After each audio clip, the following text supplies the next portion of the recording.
Hi, it's Doug and Beans from at Hammersmith Equestrian Center, East Dennis, Massachusetts. I'm Doug Wrench. I'm the head trainer. I'm Amanda McPhee. I'm the assistant head trainer.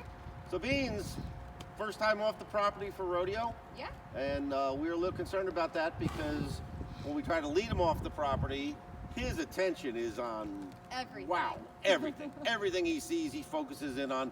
Everything about then what he should be focusing on is that us, the rider or the person leading him, and he gets to the point where he's not paying attention, and he'll do things. We talked about this before. Yep. He'll turn and run, decide he's going to go for home, and when that happens, when a horse does that, you want to give the pressure, else you're in a tugging contest with a 1,200-pound animal and you're going to lose. Okay, so problem is he does it so skillfully. By the time he turns tail and you're Yep. now behind him, you're at the end of your rope and you can't stop him from doing that. So we do it on an extra long lead rope. So if he Yep. does do that, we can still give the pressure. Yep. So we decided that we'd, when you train horses, the whole aspect of being reckless and jumping on bunking rocks and all that is really kind of showmanship. Yep. However, there comes at times, Beans, when you gotta just, put the vest on, tighten up your chin strap, and get on, and be calm. Yes. Okay, that is going to be a difficult thing to do. Of and course. and the way it usually, if you work with a lot of horses and you ride a lot, it gets easier and easier. But I think you don't really have a fear because you can't have fear training horses. Exactly. But you have an awareness of what's going on. You're not like, I'm going to jump on this horse and make him mine. No, but I told Beans before she went out on the trail ride, I said to her, Beans, I'm going to be leading, okay, on another horse. So you got to pay attention to everything your horse is doing. Read that body language. Figure out I can't help you. I can't see him. So just read what he's doing. So he did pretty well, didn't he? I took Harley, the retired police horse, who is dead broken, completely finished, trained all the way, and does a really good job on the road. And we led, and Beans rode rodeo. We even went over a bridge and everything. So Yeah. why don't you tell us about your experience and what you thought? So it was definitely a little bit different.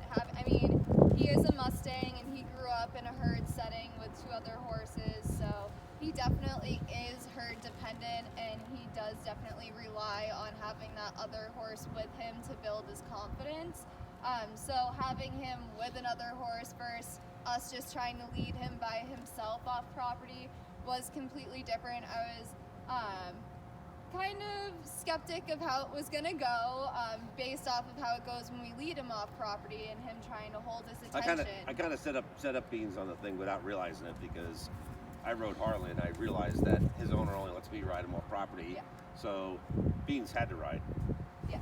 rodeo. And so the number one thing, one of the kids, she was like, are you nervous?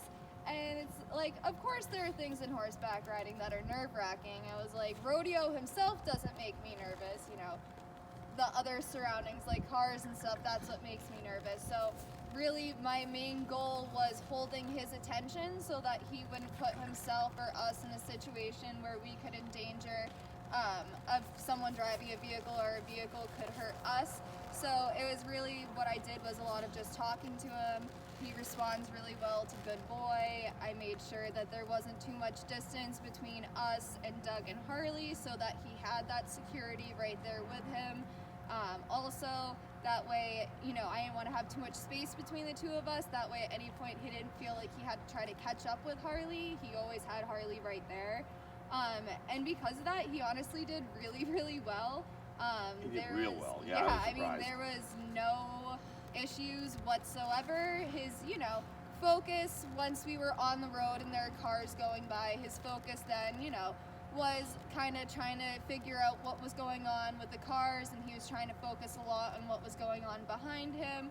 So really using my voice to keep his focus, keep him going straight ahead, not letting him turn around, because if he turns and starts focusing on what's behind him and he gets scared, the first thing he's going to want to do instinctively is to run home. So I don't want to give him that opportunity to get that in his head, that if I'm scared, the only thing is to run home because I don't have security in front of me of another horse. And a horse like rodeo, his vision now becomes his enemy, because horses, as you may know, they look straight ahead. That's binocular vision. They're using both eyes. Yep. But they use monocular vision, which is one eye looking at one thing, one eye looking at the other, processing it. And for somebody him who's distracted by everything, suddenly the anxiety level builds up on him, and you've really got to keep him focused. You know, she's really got to make sure she's got him focused on what she wants, and all those other things are not important. She's going to take care of him. They're not going to hurt him. And you know, unfortunately, we have the rock star Melly here, which is kind of, Rodeo wishes that was his girlfriend. But, Yes, he does. so Rodeo, I mean, Melly always has to be in the video. Yes. So.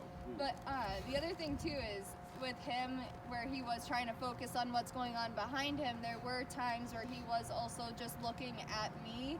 So you also have to kind of realize when you're on top of the horse and you're working with the horse, you really have to listen to what they're telling you and be able to recognize, are they focusing on what's going on behind us, or is that horse looking to me for security and to make sure that I'm telling him that he is doing what he's supposed to be doing and that he's doing a good job. So far, all our experiences with Rodeo have been pretty positive. Yeah. We discovered one thing about him, and he doesn't like to stay in the barn, main barn, in a stall, so we put him on a turnout, which he likes much better. Oh, yeah. I think he's much calmer. I think he grew up like that. So, so yeah, he's progressing nicely. We're on horse time, remember, so however long it takes to make him into a good horse. And so far, I think Mana's done a fantastic job with him. Thanks. And yesterday was a good ride. Yeah. So thanks for watching. If Thank you have you. any questions, post them in the comments. I always say this, if there's anything you want to see, let us know. Please. I mean, any subject that you're not clear on, anything that we say. I mean, last time we had the video, we may confuse people with neck reining versus the discipline of reining. Yeah. Because we take it for granted that everybody knows what that is, and you know, if you're not into Western, you may not know what those things are. So ask us. You know, I mean, we're just we don't have this really scripted. Yeah. Oh, we have the big dog here pulling on the reins. Get out of there. Oh, Rodeo. Rodeo. So anyway, thanks for watching, and we'll Thank see you for the you. next video.